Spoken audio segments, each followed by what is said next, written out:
आज के दिन में जो जपा टॉक्स हमारे बीच में लेके आ रही हैं, वो बहुत ही विशेष भक्त है। उनका नाम है मालविका माता जी। तो मालविका माता जी काफी समय से, बहुत कम उम्र में ही इस ग्रेस प्रशांत पुगन प्रभु जी के आश्रय से जुड़ी हुई है। और माता जी अपना जीवन प्रभु जी के निर्देशानुसार जीती हैं। वो शास्त्रों के हिसाब से अपना जीवन जीती हैं। माता जी ने अपने पूरे परिवार को कृष्ण भावनाभक्त बना दिया है। प्रभु जी के मीडिया टीम की सदस्य हैं। माता जी का योगदान अमूल्य है। माता जी जितने भी प्रभु जी की कथाएं होती हैं, हर कथाओं में उपस्थित रहने का प्रयास करती हैं। इस प्रकार से हमने स्वयं अपनी आंखों के सामने देखा है कि किस प्रकार मालविका माता जी एक सिंपल भक्त के आते आते बहुत ही सीरियस भक्त बनी है। तो ऐसे सुंदर माता जी के मुखारबिंद से आज हम सुनेंगे कि आज के दिन में श्रील प्रभुपाद ने क्या कहा, उसे कैसे समझे और उसे कैसे अपने जीवन में उतारे। तो मैं रिक्वेस्ट करता हूँ मालविका माता जी, प्लीज अपना माइक जो है वो अनम्यूट कर लीजिए माता जी। हरे कृष्णा। हरे कृष्णा प्रभु जी, प्रणाम। मेरी आवाज आ रही है? माता हरे जी थोड़ा कृष्णा प्रभु जी, वॉल्यूम प्रणाम। वॉल्यूम लो है, बाकी ठीक है। अभी ठीक है? हाँ ये माता जी ओके। ठीक है। थैंक यू प्रभु जी। आपने जो भी बोला है, ये जितनी भी प्रभु जी की कथा है, ये उसी की देन है। मेरे कोई इसमें वो नहीं है। वांछा कल्पतरुभ्यश्च कृपा सिंधुभ्यो पतितनां पावनेभ्यो वैष्णवेभ्यो नमो नमः। आज का बड़ा सुंदर 8 जून का कोट है प्रभुपाद जी का। If we make our DT worship program extremely opulent and gorgeous, and if all the devotees are always attending Aarti and holding Kirtan in front of the DTs, that will be the best program for attracting the Indian people to Krishna consciousness movement. यदि हम urge विग्रह की पूजा को अत्यंत ऐश्वर्य और भव्यता के साथ करें, और यदि अभी भक्त सदा आरतियों में भाग लें एवं विग्रहों के समक्ष कीर्तन करें, तो भारतीयों को कृष्ण भावनामृत आंदोलन की ओर आकर्षित करने का यह सर्वोत्तम मार्ग होगा। गिरिराज को पत्र 8 जून 1972। ये एक बहुत सुंदर सा लेटर है जिसमें प्रभुपाद जी बताते हैं कि ये बेसिकली 8 जून 1972 लॉस एंजलिस में लिखा गया था, अर्ली स्टेज जब इस्कॉन स्टैब्लिश हो रहा था। तो प्रभुपाद जी बहुत फोकस कर रहे थे कंस्ट्रक्शन ऑफ मेजर टेम्पल जो है बॉम्बे जुहू। तो इसका कोर कंसेप्ट अगर हम देखेंगे क्या डिस्कशन है इसमें, बड़ी सुंदर चीज डिस्कस की गई है अर्चना को लेके। जब हम देखते हैं कि जैसे हम इस्कॉन के अगर टेम्पल्स में देखते हैं तो एक बड़ी खास बात है कि यहाँ के जो अर्च विग्रह है वो बहुत सुंदर है। जब भी हम जाते हैं तो हम टेम्पल से अटैच हो जाते हैं। बहुत सुंदर उनकी डीटीज की ड्रेसेस होती है और बड़ा सुंदर मंदिर होता है अलग अलग एरिया का, तो वो हमें अट्रैक्ट करता है। तो प्रभुपाद जी का बहुत बड़ा एक थॉट प्रोसेस है इसमें कि हर कोई फिलॉसफी से एकदम अटैच नहीं हो सकता। तो प्रभुपाद जी ने हमेशा एक इंस्ट्रक्शन दिया कि make your temples beautiful, because ISKCON एक टेम्पल ही नहीं है, वो एक इंस्टीट्यूशन है जहाँ पे बहुत सुंदर एकदम टॉप क्लास सेवा होती है भगवान की। बहुत सुंदर श्रृंगार होता है, जैसे हमारे टेम्पल में राधा रूपा माता जी बहुत सुंदर श्रृंगार करती हैं श्री श्री रुक्मिणी द्वारकाधीश जी का। और आरती होती है, एक प्रॉपर टाइम टेबल फॉलो होता है, और साथ में 8 बजे भागवतम क्लास भी होती है। तो ये सिर्फ एक मंदिर नहीं है, ये एक पूरा इंस्टीट्यूशन है और जिसमें पढ़ाई की जाती है, जिसमें बताया जाता है, स्टडी कराया जाता है कि एग्जैक्टली हमारे शास्त्र क्या है। अगर हम देखेंगे भगवान के अर्च विग्रह की बहुत सारी इन्फ्लुएंसेस हमारे स्क्रिप्चर्स में भी दी हुई है, जिसमें भगवत गीता में अगर हम देखते हैं कि बहुत सारे तरीके दिए हुए हैं कि हम अर्च विग्रह की सेवा कैसे कर सकते हैं। मेनली 9.26 अगर हम देखते हैं तो उसमें डीटी को क्या हम ऑफर कर सकते हैं, पत्रम पुष्पम फलम तोयम यो मे भक्त्या प्रयच्छति। तो जैसे अगर हमारे पास श्री विग्रह है या हम मंदिर में देखते हैं कि ये जो पर्टिकुलर श्लोका है जिसमें हम भगवान को ऑफर क्या कर सकते हैं, तो इसमें हम देख सकते हैं कि भगवान को क्या बेसिकली ऑफर कर सकते हैं और क्या भगवान एक सिंपल सा फ्लावर एक्सेप्ट करके भी हमारी भक्ति को, हमारा डिवोशनल सर्विस को एक्सेप्ट करते हैं। तो एक तरीका है भगवान से जुड़ने का। दूसरा है भगवत गीता का 9.14 सततम कीर्तयन्तो माम यतन्तश्च धीर्धा व्रता। तो भगवान कहते हैं कि always chanting my glories endeavouring with great determination. इसमें प्रभुपाद जी ये फोकस करते हैं कि हमेशा कीर्तन करो और अटेंड करो आरती को। तो इसमें दोनों चीज को क्लब करके बताया गया है। श्रीमद् भागवतम में अगर हम देखेंगे तो श्रीमद् भागवतम में बहुत सुंदर प्रोसेस ऑफ डिवोशन, जिसमें प्रहलाद महाराज जी का पूरा एक चैप्टर है, 7.7 कैंटो का 5th चैप्टर का 23 श्लोका, श्रवणम कीर्तनम विष्णु स्मरणम पाद सेवनम। इसमें पिलर्स बताया है कि भक्ति की क्या पिलर्स है, मेंशन बाय प्रहलाद महाराज। और इसमें कीर्तनम, चैंटिंग, और अर्चनम, डीटी वर्शिप को साथ में रख के एक बहुत सुंदर प्रभुपाद जी ने एक स्ट्रैटेजी बताई है कि हम कैसे दोनों को निट करके बहुत सुंदर एक स्पिरिचुअल लोगों को जोड़ सकते हैं। 11वें अध्याय 11th कैंटो के 27वें चैप्टर में पूरा एक चैप्टर ही है जिसमें कृष्ण बताते हैं कि कैसे आपको अर्च विग्रह की सेवा, मतलब कैसे आपको सेवा करनी है, डीटी वर्शिपिंग कैसे करनी है। तो इसमें अगर आप देखेंगे तो प्रभुपाद जी बताते हैं इस पर्टिकुलर पोपट में कि जो भगवान है वो भगवान हमारे किंग है, तो उनको बेस्ट तरीके से हम ज्वेलरी, टेक्सटाइल, बहुत सारी चीजें हम उनको ऑफर कर सकते हैं। जैसे प्रभु जी भी अपनी कथा में बताते हैं कि चैतन्य चरितामृत में कहते हैं कि जब हम उनके बारे में पढ़ते हैं, साक्षी गोपाल के बारे में, कि मतलब बेसिकली इसमें कि वो एक मतलब मूर्ति नहीं है, वो ब्रजेंद्र नंदन है। तो भगवान बहुत हमारे लिए बहुत मर्सीफुल हो जाते हैं। जैसे भगवान क्या करते हैं, जैसे भगवान की क्वालिटी है कि वो छोटे सूक्ष्म भी हो सकते हैं, बड़े भी हो सकते हैं, तो वो सूक्ष्म तरीके से जाके अपने उसमें डिटीज में जाते हैं ताकि हम उनकी सेवा कर सकें। तो ये भगवान का बहुत मर्सीफुल नेचर है जो हम देख सकते हैं। दूसरा, चैतन्य चरितामृत में अगर हम देखते हैं कि चैतन्य महाप्रभु जगन्नाथ डीटीज के सामने बहुत डांस करते थे और उसी तरह लोग बहुत आकर्षित होते थे। उसी प्रकार जब हम प्रभुपाद जी का जब ये इंस्ट्रक्शन देखते हैं, जब हम मंदिर जाते हैं, जब हमारी आरती होती है, जब हम वहाँ एक साथ भक्तों को आरती में डांस करते देखते हैं, जपा करते हुए देखते हैं, तो हम उससे बहुत अट्रैक्ट होते हैं। तो एकदम से कोई 8 बजे भागवतम क्लास में नहीं आता, लेकिन धीरे धीरे करके जब हम टेम्पल की सुंदरता देखते हैं, डीटीज की ड्रेसेस को देखते हैं, इस्कॉन का उत्तम तरीके का जब हम सेवा देखते हैं, तो जब हम नए होते हैं तब हम उससे अटैच होते हैं। दूसरा, मध्य लीला में एक बहुत सुंदर एग्जाम्पल दिया हुआ है कि 24th चैप्टर के 334 श्लोका में अर्च मार्ग जो हमारी डीटी है, वो बेसिकली जो जो लोगों के हृदय है उसको बहुत क्लींस कर सकती है। और ये दिखाती है कि इस्कॉन का जो एक सुंदर सा भव्य तरीका है सेवा करने का, वो सिर्फ सुंदरता देखने के लिए नहीं, पर बहुत सारे लोगों के हार्ट ट्रांसफॉर्म कर रहा है। तो ये बहुत सुंदर एक इंस्ट्रक्शन है, क्योंकि जब भी हम लोगों को जोड़ने की कोशिश करते हैं, जैसे अभी इस्कॉन द्वारका में इतने सुंदर विग्रह है, जैसे इस्कॉन नोएडा में, जैसे नोएडा में रहती हूँ, तो वहाँ पे श्री श्री राधा गोविंद देव जी के बड़े सुंदर श्रृंगार होते हैं, बड़े सुंदर, जैसे हमें लगता है कि अभी भगवान ने श्रृंगार आरती में क्या पहना होगा। इतने सारे कॉन्ग्रेगेशन हम जपा करते हैं, तो कहीं ना कहीं वो और नए लोगों को अट्रैक्ट करता है। तो ये एक तरीका है बड़ा सुंदर कि हम लोगों को फिलोसफी में कैसे इजिली अट्रैक्ट कर सकते हैं। तो थैंक यू प्रभु जी, अगर कोई त्रुटि हो तो क्षमा करिएगा, मैंने प्रयास किया है कि अपनी तरह से पूरी तरह बता सकूं। थैंक यू प्रभु जी। हरी हरी, बिल्कुल कोई त्रुटि नहीं है माता जी। आपने बहुत बहुत सुंदर वे में और बिल्कुल सही वे में आपने बताया है, एक्सप्लेन किया है प्रभुपाद के कोट को। इसमें प्रभुपाद बड़े सुंदर वे में बोल रहे हैं कि ये सही है माता जी, क्योंकि ये सारे संसार में जो कुछ भी है वो भगवान का ही है। तो भगवान should be offer the best. सबसे बेस्ट चीज जो है वही भगवान को ऑफर होनी चाहिए। और प्रभुपाद ने इतने सुंदर मंदिर बनाए हैं, सिर्फ मंदिर ही नहीं बनाए हैं, मंदिरों में नियम भी दिया है कि कैसे उस मंदिर को मेंटेन करना है, कैसे भगवान के श्री विग्रह की सेवा होनी है। तो इन सारी चीजों को प्रभुपाद ने बताया है। और अगर सचमुच देखा जाए तो एक रिवॉल्यूशन लाए हैं मेरे हिसाब से। तो मुझे लगता है कि इतने सुंदर सनातनियों के मंदिर होते कहाँ हैं। इतने भव्य मंदिर, इतनी सफाई मेंटेन करना, इतनी सेवाएं करना और इतने क्लासेस करना। आप किसी भी सनातन मंदिर में चले जाइए, कुछ भी मतलब लोग एक, जिसको प्रभु जी के प्रशांत प्रभु जी के लैंग्वेज में कुंभ मेला लगा हुआ है। आप वहां पे चले जाइए, सारे देवी देवताओं के विग्रह हैं। किसी में मतलब वही चोला चढ़ा हुआ है, किसी में गंदगी पड़ी हुई है, उसी में चींटियां चल रही है। मतलब एकदम टोटल कैओस है, पूरा कैओटिक है वो।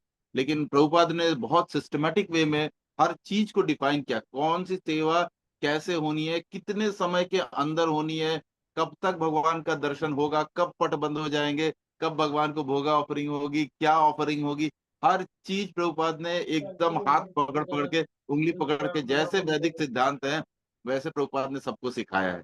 तो इस प्रकार से हम देख सकते हैं कि जो विग्रह सेवा है, और आपने बिल्कुल सही कहा है कि ये अट्रैक्ट करता है, this basically for attracting the people. तो अट्रैक्ट, सचमुच ये लोग अट्रैक्ट करता है, और विश्व भर के लोग इस्कॉन के मंदिरों के एग्जाम्पल्स देते हैं कि इस्कॉन मंदिर हो तो इस्कॉन के मंदिर जैसे हो। तो ये बिल्कुल सही कहा है आपने कि कैस किस प्रकार से ये एडवर्टीजमेंट है। यद्यपि ये भी एक हायर फिलोसॉफी है, जो कि प्रशांत मुकुंद प्रभु जी बताते हैं कि राधा कृष्ण कभी भी आरती या विग्रह सेवा एक्सेप्ट नहीं करते हैं। वो लक्ष्मी नारायण के फॉर्म में रहते हैं। वो लक्ष्मी नारायण, वो जो विग्रह है, हम लोग भले राधा कृष्ण की बनाते हैं, लेकिन वो बेसिकली जो एक्सेप्टेंस है उसका, वो भगवान विष्णु और लक्ष्मी जी के फॉर्म में करते हैं। राधा कृष्ण कभी आरती एक्सेप्ट नहीं करते हैं। तो ये भी एक बहुत डीप फिलोसफी है। लेकिन ये ठीक है, प्रारंभिक भक्तों के लिए अट्रैक्शन के लिए इम्पोर्टेंट है। लोग मंदिर से अट्रैक्ट होके आए, या प्रसादम से अट्रैक्ट होके आए, भक्तों से अट्रैक्ट होके आए, या किसी भी चीज को देख के अगर अट्रैक्ट होके आ रहे हैं कृष्ण की तरफ, तो पर्पस फुलफिल होता है। तो ये आपने बहुत ही सुंदर समझाया माता जी। तो we are so grateful to you and thankful to Hare you Krishna. माता जी। तो मालविका माता जी ने बड़ा सुंदर वर्णन किया आज के इस शिला प्रभुपाद कोट में। तो इसमें 2 पॉइंट और मैं बोलना चाहूँगा। एक तो जो ये विग्रह आर्चा विग्रह की सेवा है, ये मूल रूप से 2 सिद्धांत प्रस्तुत करती है। एक, भक्त का हृदय कैसा है, और दूसरा ये प्रचार कार्य को भी बताता है। प्रचार का अर्थ केवल शास्त्र बोलना और कथा कहना, कीर्तन करना नहीं है। जब कोई व्यक्ति भगवान की अ, विग्रह को देख कर के मंदिर आता है, तो वह भी एक प्रकार का प्रचार कार्य है। और भगवान जो इतने सुंदर, भगवान के लिए कहा गया है कि भगवान का रूप अति मधुर, अति सुंदर है। तो नील वर्ण श्याम सुंदर, और उनके कुंतल, जो स्निग्ध कुंतल हैं, केश हैं, वो देख कर के गोपियाँ और ग्वाले इतने आकर्षित होते हैं। उन भगवान को एक भक्त का कर्तव्य है, इतने सुंदर तरीके से श्रृंगार करे कि व्यक्ति देखकर ही भगवान का भक्त हो जाए, दृष्टि से ही। तो ये भी एक प्रचार कार्य है। और श्रील प्रभुपाद जी कहते हैं, व्यक्ति की साधना निर्भर करती है कि उसकी विग्रह सेवा कैसी है। हमारे घरों में अगर हमारे विग्रह ऑल्टर गंदे हैं, उतना ही गंदा हमारा मन है। जितने गंदे भगवान के बर्तन हैं, अगरबत्ती का स्टैंड है, घंटी है, आचमन पात्र है, उसमें जितनी कालक लगी है, उतनी कालक हमारे हृदय में लगी हुई है। तो किसी भी व्यक्ति को देखना हो उसका भजन कैसा चल रहा है, उसके मंदिर को देख कर ही पता चल जाएगा आप कि इसका भजन कैसा चल रहा है। तो कभी-कभी होता क्या है कि जगन्नाथ जी होते हैं, उनको श्रृंगार कर देते हैं, लोग खरीद लाते हैं उड़ीसा से। तो लाइट वाइट लगा कर के देखने में बड़े सुंदर लगता है, ऑल्टर बड़ा सुंदर है। तो वो तो एक बार बनाया हमेशा ही सुंदर लगेगा, क्योंकि भगवान तो सुंदर ही है।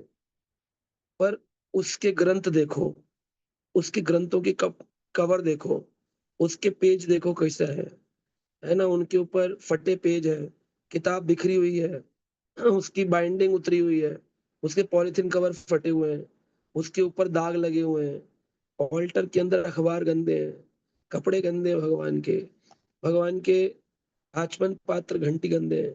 ये बताएगा कि उस व्यक्ति की असलियत में भजन की स्थिति क्या है। एक बार प्रभुपाद जी से किसी ने बोला, प्रभुपाद जी बोले कि यहाँ पर सब लोग जप करते हैं? बोले 16 माला करते हैं स्वामी जी। 16 माला करते हैं? क्या बात करते हैं? एक भी नहीं करता। बोले क्यों? बोले इतने ऑल्टर में चींटियाँ हैं आपके, ये बता रहा है कि आप आज तक कभी जप नहीं किए हैं, जप नहीं किए हैं। सनातन मंदिर तो छोड़ दो, हाँ, हम दूसरों की बात क्या करें? जो गौड़िया वैष्णव है, अपने-अपने घरों में जाकर अपने घर के विग्रह देखो। जब कोई व्यक्ति आपके घर पड़ोसी आता है, कोई भी आता है, उसको ज़रूर अवश्य मैं तो ये पालन करता हूँ, आइए अब हमारे घर के ठाकुर जी का दर्शन करिए। आइए अब हमारे ग्रंथों का दर्शन करिए। उस व्यक्ति को कैसे भी करके प्रचार कार्य में, भगवान की भक्ति में जोड़ा जा सकता है।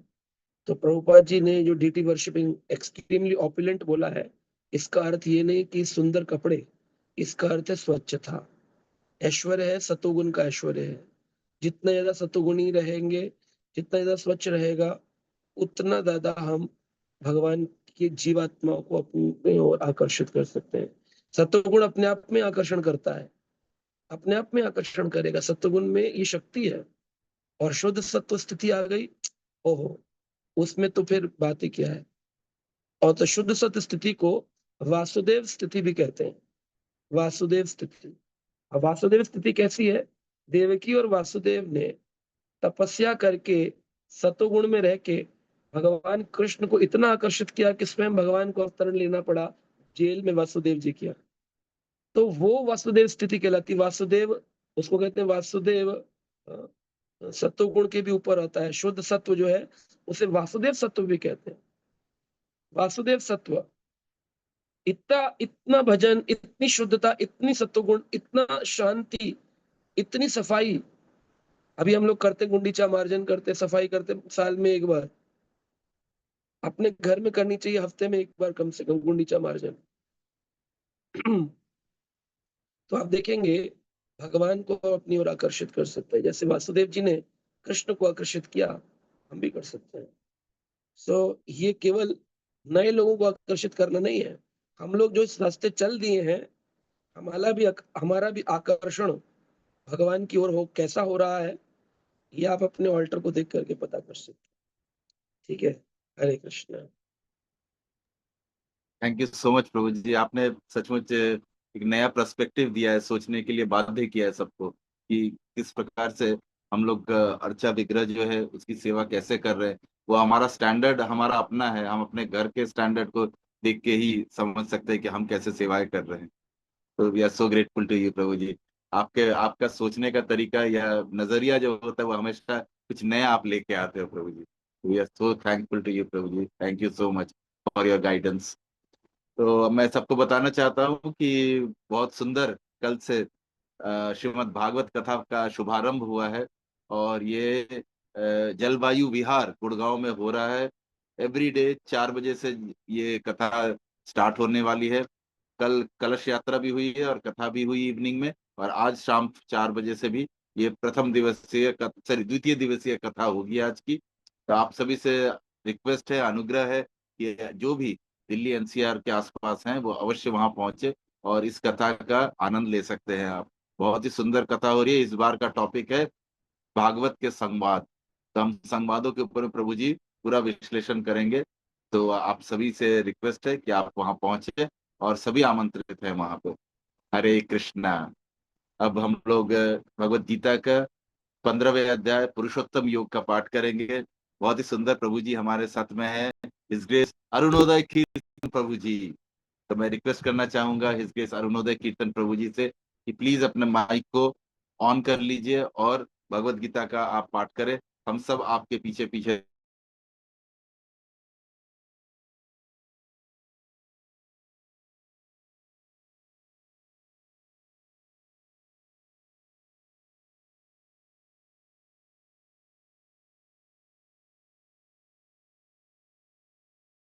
पारुव्ययम् छन्दांसि यस्य पर्णानि यस्ते वेदे स वेदवित् अधोषध्यं पश्यितास्य शाखा गुणप्रवृद्धा विषयप्रवाला अस्य मूलान्तु सन्ततानि कर्मानुबन्धीनि मनुष्यलोके नैरूपमस्य तपोपलव्यते नान्तो न चादित्यचं सम्प्रविष्टा अश्वत्थमेनं सुवीरमूलम् असङ्गशस्त्रेण दृढेन छित्त्वा ततः पदं कृत्यं यस्मिन् गता न निर्वन्ति भूयं तमेव चाद्यं पुरुषं प्रपद्ये यतः प्रवृत्ति प्रसुता पुराणी निर्माणमोहाजितसङ्गदोषा अध्यापनित्या विनिवित्य कामा द्वन्द्व विमुक्ता सुखदुःखसङ्गेन गच्छन्ति मूढां पद्मं वयं तत् न तद्भासतो सूर्यो न शशाङ्को न पावकः तद्गत्या न निवर्तन्ते तद्धामं परमं मम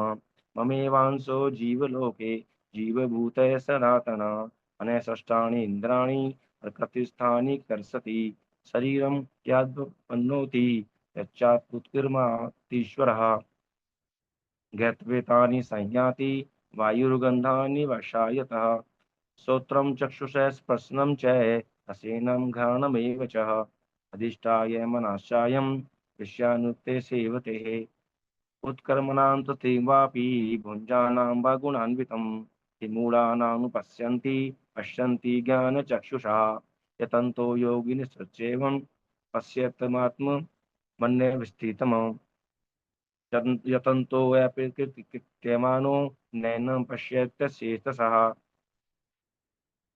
यदादित्यगतं तेजो जगद्भास्यते अखिलं यच्चदमर्षि यच्चानो तत्तेजो विधि मामकः गामा विश्वे च भूतानि धारयामय महोजसः पुष्णामि चोषधि सर्वां सोमो भूत्वा सात्मः अहं वैष्णारो भूत्वा प्राणिनां देहमाश्रितः प्राणपाणां समयुक्तः पचामन्यं चतुर्विधं सर्वस्य चाहं हृदयसन्निविष्टो मत्तः स्मृति ज्ञानोऽहं च वेदस्य सर्वम् इमेव वेद्यो वेदान्तकृत्वेदविवेद्य चाहम् द्वयमिवो पुरुषो लोके चराक्षरः एव च क्षरः सर्वाणि भूतानि चतुष्क्षरः उच्यते उत्तमः पुरुषश्च पुस्तब्दं परमात्मे तद्विहातः यो लोके त्रयमाण विश्वः विभर्त्यस्य ईश्वरः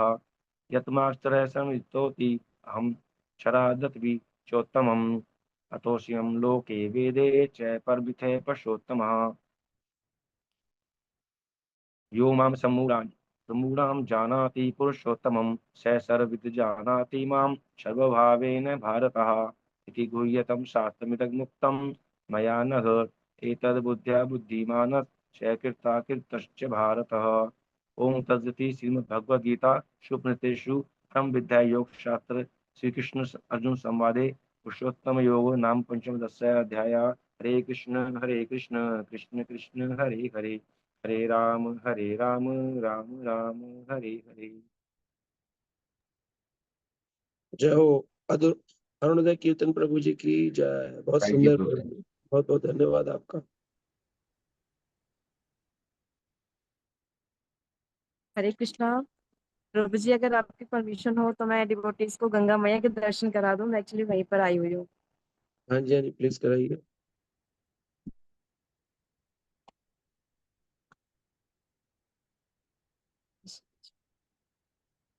ये कहाँ पर है गंगा जी? हरिद्वार, ऋषिकेश?